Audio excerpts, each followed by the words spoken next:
What's up, tennis fans? I'm Lauren Lynch, and this is Tennis Now, your source for the latest tennis news now. Mardy Fish shed nearly 30 pounds in the offseason and has spent the last month doing some heavy lifting. A streaking Mardy Fish survived searing heat and the scorching serve of John Isner to capture the Atlanta Tennis Championships title with a thrilling win. It was the 10th consecutive victory for Fish, who has collected his second straight title following his win on the grass of Newport 2 weeks ago. With model wife Stacey Gardner cheering him on and an on-court temperature reaching a stifling 150 degrees, Fish kept his cool throughout the 2-hour, 45-minute final. He knocked off top-seeded Andy Roddick on Saturday's semifinals before edging the second-seeded Isner. Fish said his weight loss and improved fitness have streamlined his physique and transformed his game. Fish said, "It's night and day. A year ago I would have fallen over in the second set probably played a match to where I knew physically I couldn't last, so I needed to change my tactics. I just simply don't have to do that anymore." Roger Federer will spend part of his training time for the US Open Series in a test pattern. Federer announced he will work with Paul Annacone, Pete Sampras's former coach, on a trial basis before deciding if the pair will join forces on a longer team coaching partnership. Annacone currently works for the British Lawn Tennis Association, though his contract is about to expire. The Swiss Davis Cup captain, Severn Luthi, is currently Federer's part-time coach. On his official website today, Federer wrote, "I've been looking to add someone to my team, and I've decided to spend some days with Paul Annacone. As Paul winds down his responsibilities working for the Lawn Tennis Association, we will explore our relationship through this test period. Paul will work alongside my existing team, and I'm excited to learn from his experiences."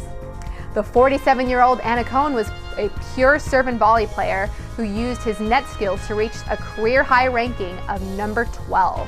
The announcement does not mean Annacone will sign on as Federer's full-time coach, though certainly that has a possibility. Federer would not take the time to explore a relationship with Annacone unless he believes there is a potential productive one. Federer went through a similar process of opting to work with Australian Tony Roche as his coach.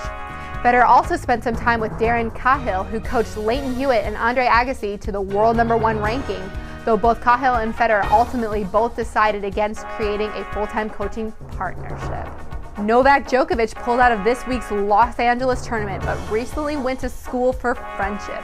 The world #2 visited the School of Friendship on Tara Mountain in his native Serbia, where Djokovic made a cash donation and officially opened the Novak Djokovic Tennis Courts, which will be used by many of the school's 200 children and may be used by Djokovic himself as a training center.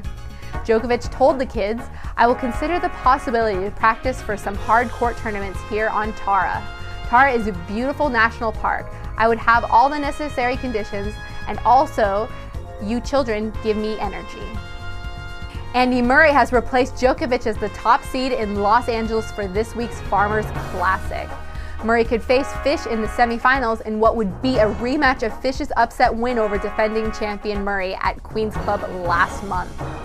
Defending champion Sam Querrey, who attended the Keith Urban concert held at LA Tennis Center on the campus of UCLA, is seeded second. Marcus Bagdatis is number 3. A pair of former world #1 players launched the first women's tournament of the US Open Series this week at the Bank of the West Classic in Stanford. Dinara Safina, whose ranking has slipped to number 35, will face Japan's Kimiko Date Krumm in a rematch of the French Open first round, in which the 39-year-old upset Safina. Ivanovic, whose ranking has fallen to 63, takes on Alisa Kleybanova in what figures to be a hard-hitting match. Kleybanova has beaten Ivanovic in 3 of 4 meetings, and the powerful Russian defeated the US Open champion Kim Clijsters at Indian Wells earlier this year. Former world #1 Maria Sharapova will play Zheng Jie on Tuesday night in her first match since a 4th-round Wimbledon loss to Serena Williams. Well, that wraps us up for today. Please subscribe to the Tennis Now YouTube channel and be sure to follow us on Facebook and Twitter. I'm Lauren Lynch, and this is Tennis Now. Thanks for watching, and see you on Friday.